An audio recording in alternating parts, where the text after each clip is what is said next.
So Russia just proposed a prisoner swap, but it's different. It's swapping Russian prisoners of war for Ukrainian children. I'm not making that up. In fact, this is the first time I've ever started one of these videos with Darth Putin. Darth Putin's a parody site where he's saying, we don't have any children, but if you give us some prisoners back, you can have the children that we don't have back. Yeah, this is not, he's just not making this up. There's something to this. Gary Kasparov posted this. Yes, Russian soldiers exchanged for Ukrainian children that Russia denies kidnapping war criminals. That's right. So here's what actually happened. The Russians offered to exchange deported Ukrainian children for Russian military personnel. Okay, taking them as a war crime, trying to get POWs back for taking children. And the world's not outraged. It's just disgusting. This is Zelensky saying we're not exchanging them. That's the children for anything. It's absolutely unfair. To be honest, this is madness, which the Russians, by the way, proposed. We give them military personnel and they give us children?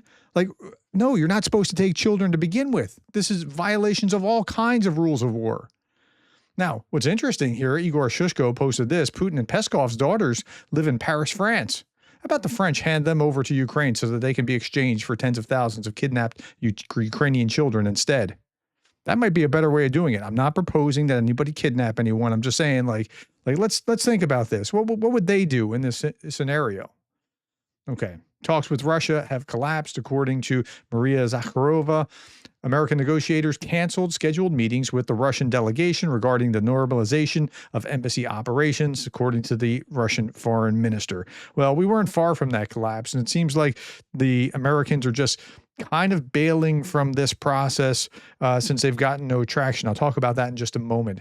Here, Trump is at the G7 meeting, and he said that the war wouldn't have happened if Russia had not been excluded from the G8. That is after 2014, when Russia invaded Ukraine, the G7 members expelled Russia, which was part of the G8, as a consequence of their bad behavior in invading their neighbor. But what are you supposed to do? Leave them in there and let them just do whatever they want, and you can still be part of the world community and still trade and still, yeah. So here's Trump talking about it. Appreciate it, and we've developed a very good relationship, and we're going to be talking about trade and many other things. And we have a whole group of people, some traders and some other people. I see my top economy people.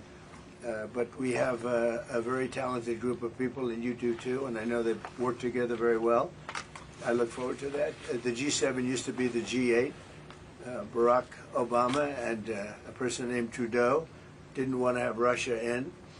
And I would say that that was a mistake, because I think you would. It wasn't a mistake. Trump 1.0 wouldn't have said it was a mistake, and he didn't at the time, to my knowledge. You wouldn't have a war right now if you had Russia in. You wouldn't have had a war right now if you had Russia in? No, that's nuts. Trump 2.0 is something out there. This is not like Trump 1.0 was saying, don't be dependent on the on Russia, Europe with the Nord Stream pipeline, because now Russia has you over a barrel. Trump 2.0 is singing a different song.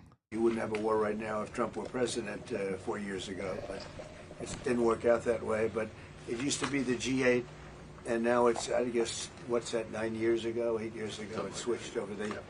They threw Russia out, which I claimed was a very big mistake. Even though I wasn't in politics then, I was very loud about it. It was a mistake in that you spend so much time talking about Russia, and he's no longer at the table, so it makes life more complicated. But you wouldn't have had the war. Other than that, I think we're going to accomplish a lot, and I expect to. And I think our primary focus will be trade, and trade with Canada. Okay, so the G7 should be talking about trade and those kind of things as well. But this is just nuts talking about, you should okay, so this is like Noel Report says, it's like keeping the bear in the house and then it won't trash the place because he's inside. Well, that's not going to work out that way. I mean, you've got to not allow that bad behavior or you get more of it. Now, Zelensky will be there. He was invited. Zelensky will ask Trump to approve the sale of U.S. air defense systems and missiles to Ukraine at the upcoming G7 meeting in Canada. So they're just about to start. Hopefully, we'll get some kind of sideline discussion like what we saw in Rome at the Pope's funeral. And that kind of seemed to make some move, at least temporarily, and hopefully we'll see something where Zelensky can buy some weapons from the United States. Okay, meanwhile, this was on CNN. They were looking at like how other countries view Trump. Median G7 country with no confidence in U.S. president has jumped 22 points from Biden to Trump. Ridiculous 91% of Canadians want less reliance on the U.S. as a trade partner. Listen to this. Slide says it all, why Trump faces a tough room at the G7. That is because the countries outside the U.S. who are part of the G7, those folks, not big fans of Donald Trump. Not big fans at all. No confidence Trump will do the right thing when it comes to world affairs. Look at this. All these numbers are at least at 60% or above. You could start off here at the bottom, Japan 61, the UK 62. You go to that next row, Italy 68. We're getting higher and higher and higher. Canada 77. And finally, France 78%. And Germany, 81% of Germans have no confidence that Donald Trump will do the right thing when it comes to world affairs. We're looking at a supermajority in all 6 of these G7 countries besides the U.S. They do not like Donald Trump. They have no confidence in him to do the right thing when it comes to world affairs. And I think that will inform some of the leaders there in those countries going into this G7 summit with Donald Trump. And again, he's just going to face a tough room because those folks in those countries, they don't really like Donald Trump. They don't like him, but they need him. And I'll show you what I mean by that. They need him. For Europe to replace the U.S. support for Ukraine, Italy and Spain, for example, would need to increase their funding to Kyiv 6-fold. France 4-fold, Germany 50%, and this is only partially to compensate for the loss of U.S. aid, according to the Kiel Institute for World Economy. So the report says that European governments as a whole need to almost double their funding from the current 44 billion per year to 82 billion euros per year, which corresponds to an increase from about 1% of their combined GDP to 2.1%. So that's a lot. I mean, that's asking for a big thing. So if they can keep Donald Trump moving the right direction, helping Ukraine, being willing to at least sell the weapons, that's a step forward, but, you know, not just abandoning Europe. Okay. Here's what the Russians are saying simultaneously. One Russian paper today, there are pluses for Moscow from the Iran-Israel conflict. Okay, let's listen to about a minute and a half of this. As Iran and Israel trade strikes, this morning's Russian newspapers spy potential benefits for Moscow from what is happening. Firstly, in terms of distracting international attention, and particularly America's attention, from Russia's war in Ukraine. The headline in Moskovsky Komsomolets, Kiev forgotten. Putin telephoned Trump and wished him happy birthday. It seems this call has frightened Ukraine and Europe more than the Iran-Israel conflict. Yeah, they really hate to see Trump being really cozy with Putin, who's trying to destroy them. What's more, we were happy to hear the U.S. Secretary of State, Marco Rubio, congratulating Russians on Russia Day. Yeah, that was just tone deaf. U.S. anti-drone systems are being taken away from Ukraine and moved to the Middle East, and generally weapon supplies to Ukraine are being reduced. Trump has stopped talking about settling the Russia-Ukraine conflict. As cynical as this may sound, on a tactical level, there are pluses for us from the conflict between Iran and Israel. It should be noted that even before this, Trump stopped talking about Russia and Ukraine. He seems to have tired of being a go-between. And now comes this very friendly telephone call from Putin. Happy birthday, Donald. The situation's pretty clear. Kiev has been forgotten. Well, that's the Russians' interpretation. And I think the Ukrainians might be feeling some of the same. Okay. So like Israel and Iran are important because of the intersection between what's going on with them and what's happening or not happening with the United States as a consequence. It's not like October 7th. October 7th between Israel and Gaza was it was a smaller conflict, still took the American attention off of Ukraine for that, but it was a smaller conflict. And I know some of you aren't big fans of Israel. That's fine. You don't have to be fans of Israel to understand what I'm about to say here. Israel is degrading Iran. Iran is a strategic partner of Russia. Russia is trying to destroy Ukraine. So if you care about Ukraine, you want to see Iran degraded because that degrades Russia's power, right? Now, even if you reversed it, let's go to Israel, Gaza. Let's say it was Gaza that was trying to degrade Iran. You would still want the same things. You'd still want Iran degraded and Gaza to win. They're not going to fight, but if that was the case, for the same reason that Iran's a strategic partner of Russia and Russia is trying to kill Ukrainians and you want Russia to stop. Okay, so with that being said, let's look at this. Could the conflict between Israel and Iran mean the end of the Russian-Iranian axis? Well, that could be. I mean, it looks like Russia's not doing a lot to stick up for their friends in Iran.